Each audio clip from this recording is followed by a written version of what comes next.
Hello everyone. We've reached the next Haftarah. King David's final days drew near. The great king, who for many years led the Jewish people with faith, justice, and courage, feels that his time has come. He calls his son Solomon and commands him before his death. This is a personal, deep, and touching conversation. A conversation between a father and his son, and between a king and his successor. King David says to Solomon, "My life is drawing to its natural end." He speaks with calmness of a righteous man who understands that his time has come. He passes on to his son the responsibility for the kingdom, and along the way he adds, "Be strong and become a man," meaning, be brave and steady in your judgments and stand strong in serving God. King David instructs his son to walk in God's ways, to keep his statutes, his commandments, his judgments, and his testimonies. As it is written in the Torah, he asks him to be a king whose path is filled with fear of heaven, humility, and obedience to the word of God. This is the foundation of the kingdom of Israel. King David explains to him that if his sons keep to the way of God, with all their heart and with all their soul, God will fulfill his promise, and there will never be lacking a descendant of King David's family, who will sit on the throne of Israel. After words of faith and respect, King David moves on to speak about the conduct of the kingdom and unresolved matters from his lifetime.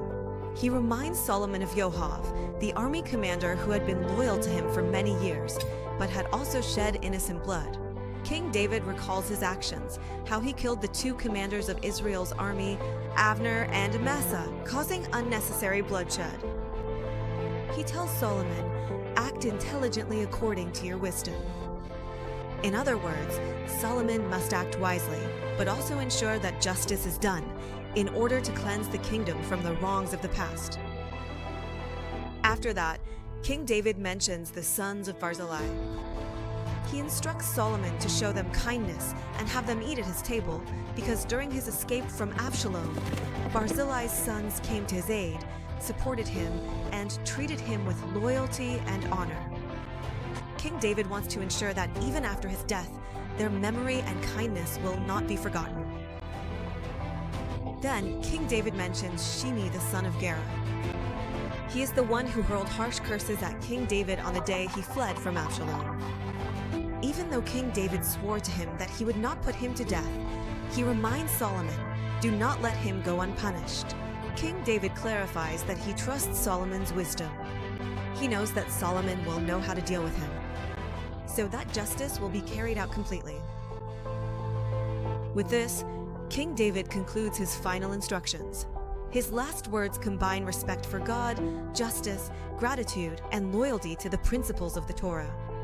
He does not speak of wealth or power, but of faith, of following the path of God, and the importance of justice and kindness. After giving his instructions, King David departs from this world.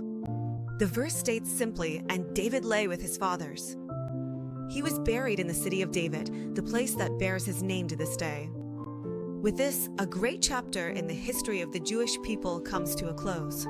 King David reigned over Israel for 40 years, 7 years in Hebron and 33 years in Jerusalem. With his passing, the kingship passes to his son Solomon. King Solomon sits on the throne of his father King David, and the kingdom becomes firmly established.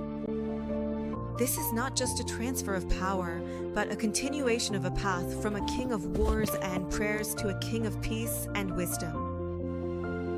The story ends with words that herald a new beginning.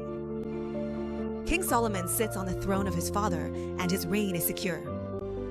The meaning is that God gave a blessing, a stable kingdom, unified leadership, and a dynasty that continues along the path laid down by King David.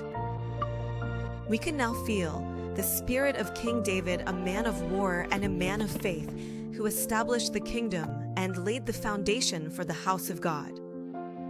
He passes on to the next world at peace, having cared for his son, his people, and for justice to be done in the land. His final words are also a kind of summary of his life: to keep God's commandments, to walk in his ways, to show kindness to those who love, and to administer justice to wrongdoers. Order in every detail. every instruction spoken out of deep respect for God. This ends the life story of King David, the faithful king of Israel, the one who wrote the book of Psalms, who fought the battles of God, and who established Jerusalem as the holy capital. And immediately after him rises King Solomon, the son of whom King David said, "Be strong and act with courage." King Solomon will continue his path in building the kingdom with wisdom and holiness. The kingdom is established, and the people understand that the blessing promised to King David is being fulfilled. A stable royal dynasty founded on faith, justice, and righteousness.